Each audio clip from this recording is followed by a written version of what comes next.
For this lesson, we're going to be summarizing all of the different methods that we've looked at for factoring, and really, well, not so much summarizing as we're looking at comparing them and how do we choose which one to use at any particular time.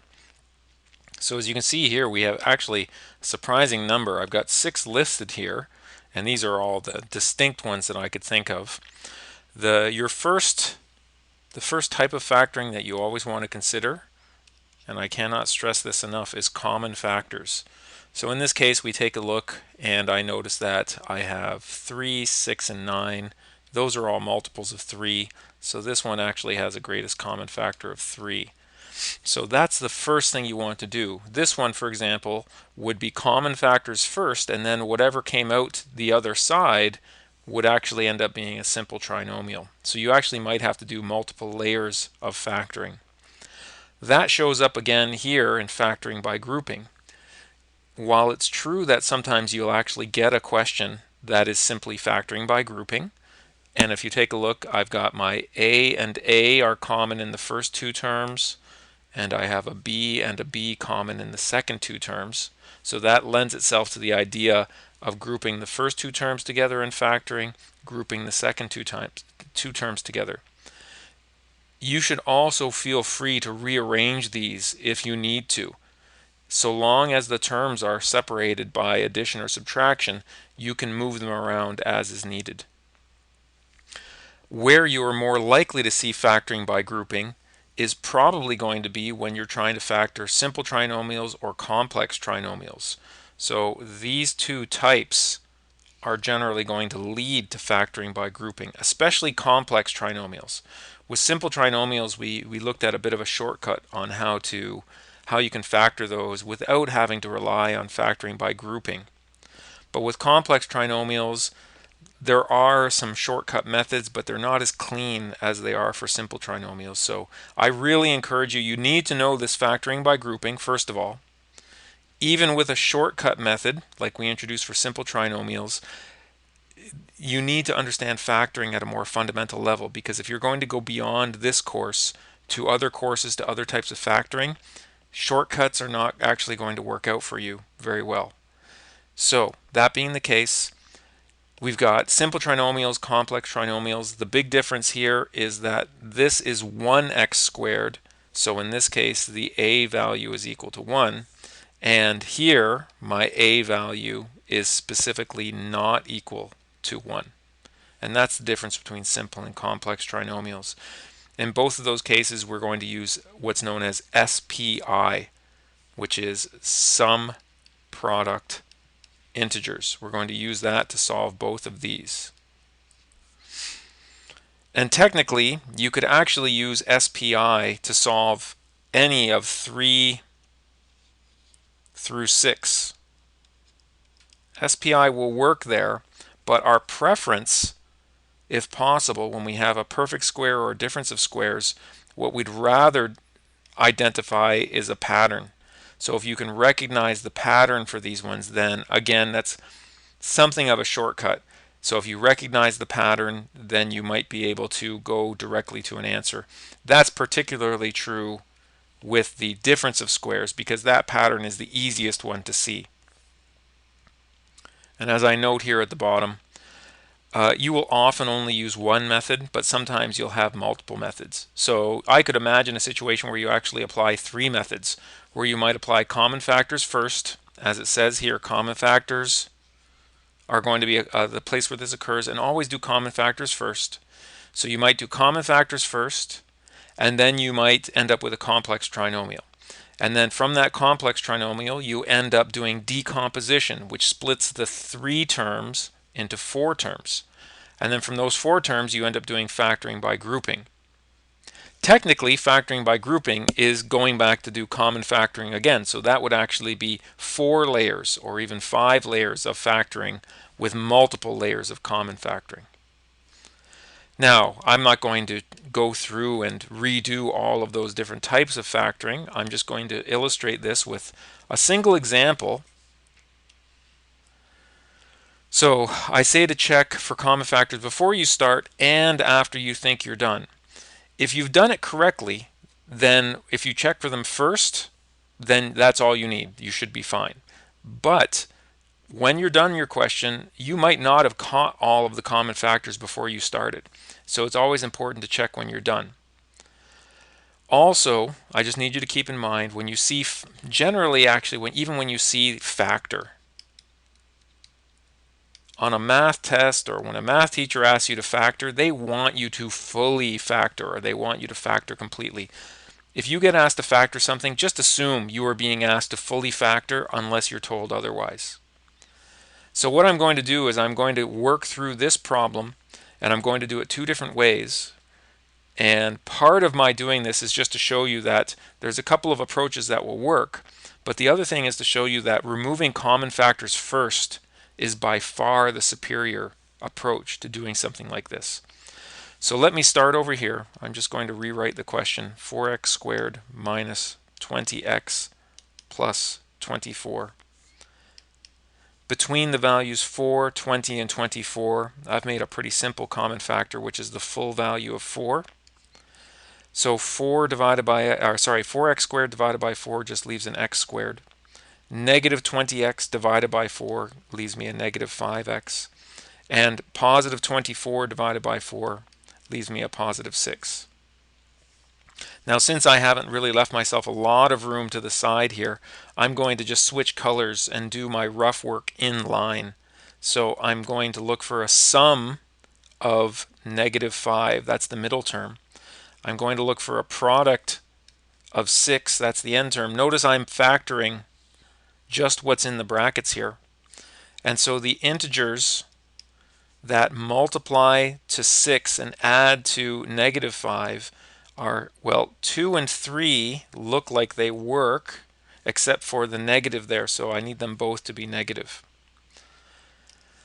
And that being the case, now I want you to be careful here. This 4 has to stay in front, and if you need to, even think of it as, normally we wouldn't write two set of brackets. The reason why I'm putting a second set of brackets there is this inner bracket is going to turn into x minus 2, x minus 3. Those are my two zeros, or those are my two integers. And since this is multiplication, I can actually write this, the correct way to write this is like so. It's 4 times this factor times this factor. 4 times this bracket times this bracket. And that's my final answer. Now, there were a couple of steps involved there, but it was nothing too terrible. Now let's take a look at what happens if I try to do it the other way. And you can see I've intentionally left myself some extra room here because it's not going to be nearly so nice to do this. So what I've decided to do is I'm going to go straight to my rough work. So my sum is equal to negative 20. So I'm going to SPI right away. I'm not noticing common factors here. My product is going to be equal to 4 times 24 is 96. So I need two numbers that multiply together to give me 96 and add to give me negative 20.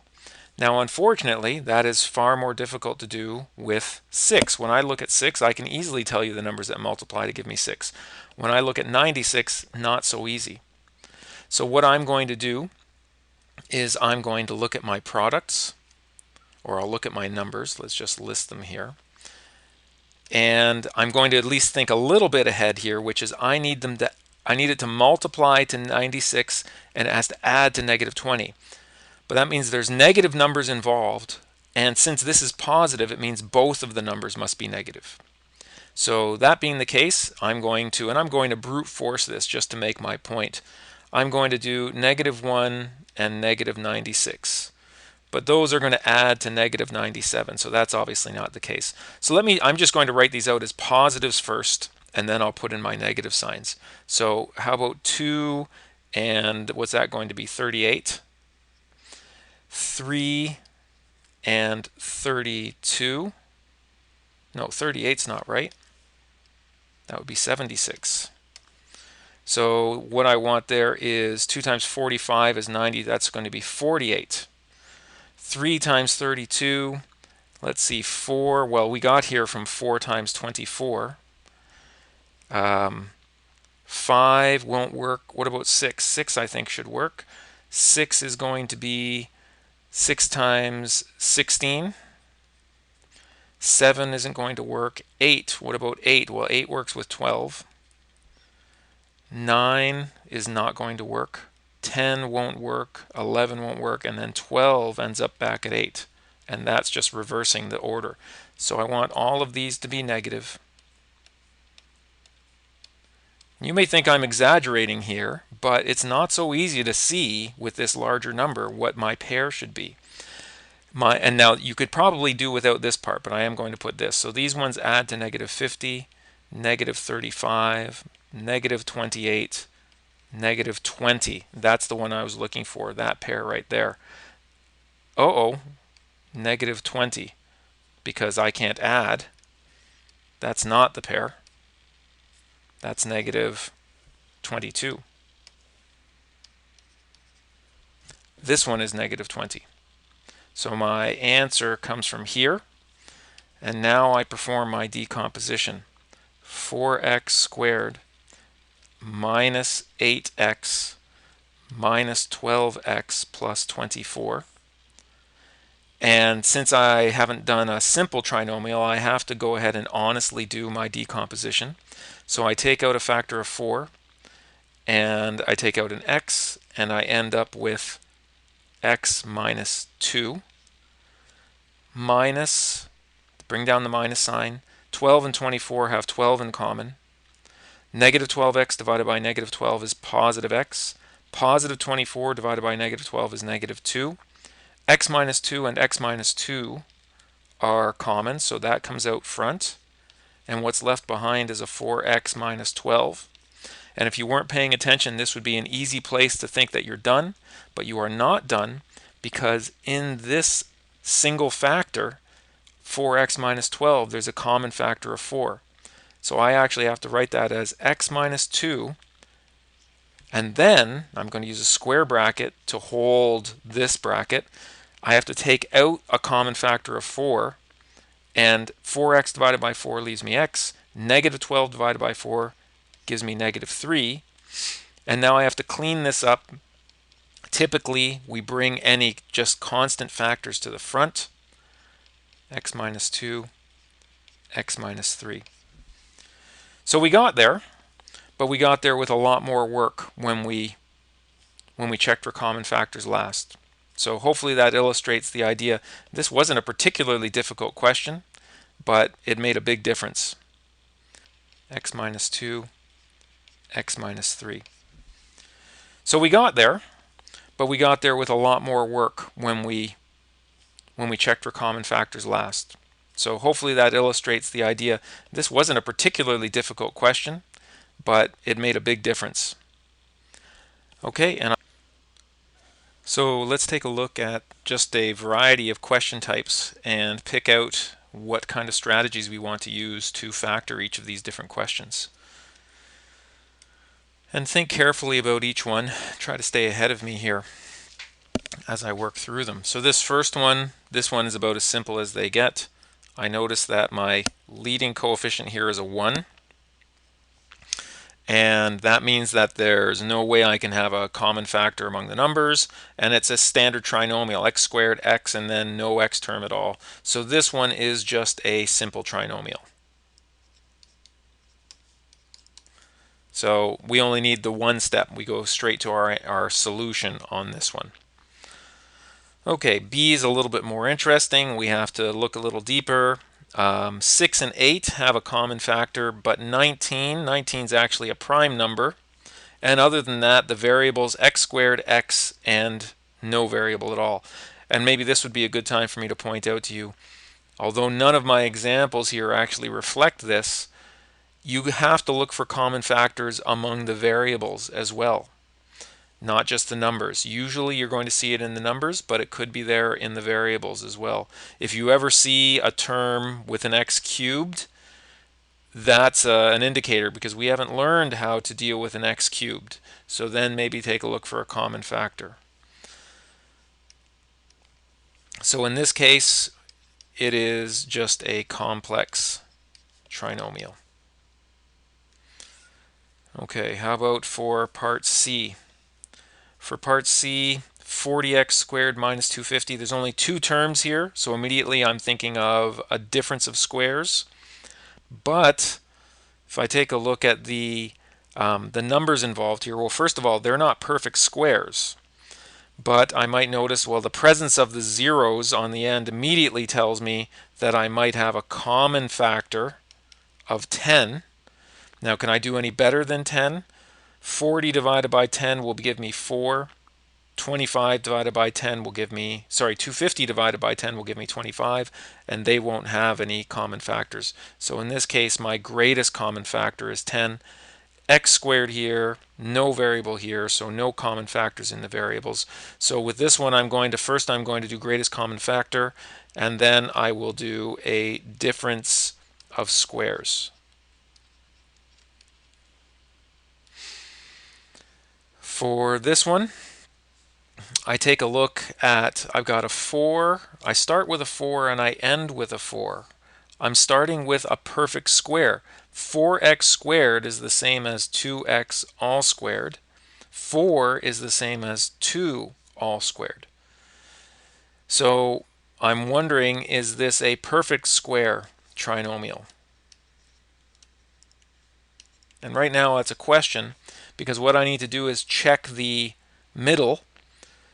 2x times 2 is equal to 4x, and then we double that, that's 8x. So yes, it is a perfect square. But if that's all you saw, you'd be missing something, which is between 4 and 8 and 4, I also have a greatest common factor of 4. So this one is actually a two-step problem. As I showed in the previous example, you could do these steps in either order, but you are much better off if you detect that common factor first. 9x squared plus 48x plus 64. So we're not going to make the same mistake we did here in part D. So for part E, we're going to look for common factors first.